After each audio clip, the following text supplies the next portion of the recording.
জুবিন গাৰ্গৰ আদৰ্শৰে ডক্টৰ ভূপেন হাজৰিকাৰ গীতৰ মানুহে মানুহৰ বাবে এই আদৰ্শৰে গুৱাহাটী মহানগৰীত যি শিল্পী সমাজ আৰু যি স্থানীয় লোকে যি বানাক্ৰান্তত যিসকল লোক আছে এই বানাক্ৰান্তৰ কাষলৈ যাবৰ বাবে এনেদৰে যি বান সাহাৰ্য তেওঁলোকে উঠোৱা দেখা পৰিলক্ষিত হৈছে যিহেতু জুবিন গাৰ্গৰ অনুৰাগী মঞ্চৰ লগতে শিল্পী কলা কুশলী তথা সচেতন ৰাইজৰ তৰফৰ পৰা মানুহে মানুহৰ বাবে যি বান সাহাৰ্য প্ৰাণৰ শিল্পী জুবিন গাৰ্গে যেতিয়া আমাৰ সকলোৰে মাজত আছিল সেই সময়তে বাছৰ পৰা ৰাস্তাৰ পৰা দোকানৰ পৰা প্ৰতিটো স্থানৰ পৰা যি সাহাৰ্য লৈ বানাক্ৰান্তৰ ওচৰলৈ গৈছে সেই আদৰ্শ বুকত বান্ধি অজয় ফুকনৰ নেতৃত্বত গুৱাহাটী মহানগৰৰ কমাৰ্চ কলেজৰ পৰা যি বান সাহাৰ্য এই বান সাহাৰ্যৰ কাৰণে আগবাঢ়িছে প্ৰথমে তেখেতৰ ওচৰলৈ আহিছোঁ যিহেতু প্ৰাণৰ শিল্পীগৰাকীৰ এই আদৰ্শ সকলোৰে বুকত বান্ধি লৈ এনেদৰে প্ৰতিগৰাকী সেই কলা কুশলী দাদা জুবিনদাৰ যি আদৰ্শ আজি হাতৰ বুকত বান্ধি লৈ প্ৰতিগৰাকী কলা কুশলীয়ে আজি যি হল স্থানত বানাক্ৰান্তৰ পৰিস্থিতিৰ সন্মুখীন হৈছে তেওঁলোকক বান সাহাৰ্য দিবৰ কাৰণে আজি আপোনালোকে ওলাই আহিছে হয় আচলতে জুবিনদাৰ মহান আদৰ্শ জুবিনদাৰ প্ৰতিটো চিন্তা প্ৰতিটো কৰ্ম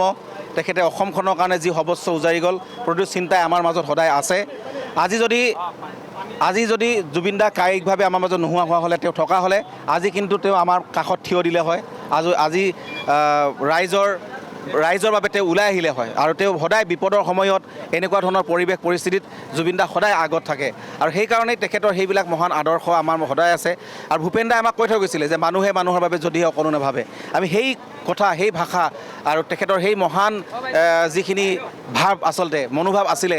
গীতৰ ভাষাৰে সেইখিনিক আমি সদায় ৰাইজৰ মাজত যাতে আমি অকণ সজাগ সচেতন আনিব পাৰোঁ ইজনে সিজনক যাতে আমি বিপদৰ সময়ত কাষত থিয় দিব পাৰোঁ এইখিনি কথাও আজি আমি গোটেইখিনি আমি এই পদক্ষেপটোত আমি আচলতে আমি সন্নিৱিষ্ট কৰিছোঁ আৰু লগতে শিল্পী কলা কুশলী জুবিন গাৰ্গ অনুৰাগী আৰু সচেতন ৰাইজ আমি সকলোৱে সমূহীয়া সাহিত্যিক সাংবাদিক সকলো সমূহীয়া প্ৰচেষ্টাত ইয়াত কোনো এখন বেনাৰ নাই কেৱল আমি সমূহীয়া প্ৰচেষ্টাত আমি এই উদ্যোগ লৈছোঁ আমি আশা কৰিছোঁ যাতে যি বান বিধ্বস্ত যি বানে নিঃশেষ কৰি গ'ল চৰাইদেউ শিৱসাগৰ যোৰহাট জিলা এই তিনিখন জিলা বিশেষকৈ একেবাৰে নিঃশেষ কৰি থৈ গ'ল আমি এই দিছপুৰৰ পৰা আমি নামনি অসমৰ পৰা আমি উজনিলৈ যাম আৰু আমাৰ মানুহৰ যে মহান অনুভৱতা মানৱতাবোধ এইখিনি যাতে আমি জগাই তুলিব পাৰোঁ আৰু আমি দেখুৱাব পাৰোঁ যে নামনি অসমৰ ৰাইজেও এই অঞ্চলৰ ৰাইজেও আচলতে দিছপুৰৰ ৰাইজেও বা গুৱাহাটীৰ পৰাও যে মানুহে চিন্তা কৰি আছে যে উজনি অসমৰ মানুহখিনি এই বিপদৰ সময়ত আমি কাষত থিয় দিব লাগে এনেধৰণে আমি ইজনে সিজনৰ কাৰণে মানুহৰ বাবে আমি চিন্তা কৰিব লাগিব সেইকাৰণে আজি বিভিন্নজন ওলাই আহিছে আৰু মই সেইকাৰণে কৈছোঁ কোনো বেনাৰ নাই কোনো এনেকুৱা ধৰণৰ কোনো ব্যক্তি বিশেষ বা নিৰ্দিষ্ট কোনো নাই জুবিন অনুৰাগীসকল জুবিনদাৰ যিহেতু আদৰ্শ আমি আগত ৰাখিছোঁ শিল্পী কলা কুশলী সকলোকে সাঙুৰি লৈছোঁ আৰু লগতে গুৱাহাটী সচেতনবাসী ৰাইজ মহিলা সমিতি সাহিত্যিক সাংবাদিক আৰু সকলোখিনি আহিছে আমি অনুৰোধ জনাইছোঁ সকলোকে অংশগ্ৰহণ কৰিবৰ কাৰণে আৰু এই মহান পদক্ষেপটোক আগুৱাই লৈ যাবৰ বাবে নিশ্চিতভাৱে এনেদৰে এমুঠি সহায় কৰাৰ মানসেৰে এনেদৰে প্ৰতিগৰাকী লোকে যিহেতু এই ৰাজপথত ওলাই আহিছে আৰু ইয়াৰ দেখিছোঁ এনে যাৰ যেনেকুৱা যিমান সমৰ্থ অনুযায়ী তেওঁলোকে এনেদৰে যে সাহাৰ্য প্ৰদান কৰাৰ লোক দেখা গৈছে আমি কথা পাতিবলৈ চেষ্টা কৰিম আপোনালোকক ওলাই আহিছে বান সাহাৰ্যৰ কাৰণে জুবিনদাৰ এই যি কথা বুকত বান্ধি প্ৰতিগৰাকী ওলাই আহিছে আপোনালোকক ওলাই আহিছে যিমানে যি প্ৰব্লেম হৈছে চব যাতে ভালকৈ হৈ যাওক আৰু চব এইটোৱে মানে প্ৰে কৰিছোঁ চবেই ভালে থাকক যেন থেংক ইউ আপুনি নিশ্চয় সাহাৰ্য যিমান পাৰে সাধ্য অনুযায়ী এটা সাহাৰ্য প্ৰদান কৰা দেখা পোৱা গৈছে মই সকলোবিলাক ভালে থাকক ভগৱানে সকলোকে কুশলে ৰাখক যি সকলো আছে গোটেইখনে লগে ভাগে মিলি সাহাৰ্য প্ৰদান কৰক তাৰ বাবে থেংক ইউ নিশ্চিত যিহেতু ৰাজ্যত যি বানাক্ৰান্তসকলৰ যি বিপদত পৰিছে সেইসকল লোকৰ কাৰণে খোৱাৰ বাবে বা তেওঁলোকৰ বেমাৰ আজাৰৰ বাবে মেডিচিন কাৰণে বিভিন্ন ধৰণৰ অভাৱ অনুভৱ হৈছে কাপোৰ কানি যোনে যেনেকৈ সমৰ্থ সেই সমৰ্থ অনুযায়ী তেওঁলোকে প্ৰদান কৰা দেখা পোৱা গৈছে আমি ইতিমধ্যে উল্লেখ কৰিছোঁ যে গুৱাহাটী মহানগৰৰ ৰাজপথত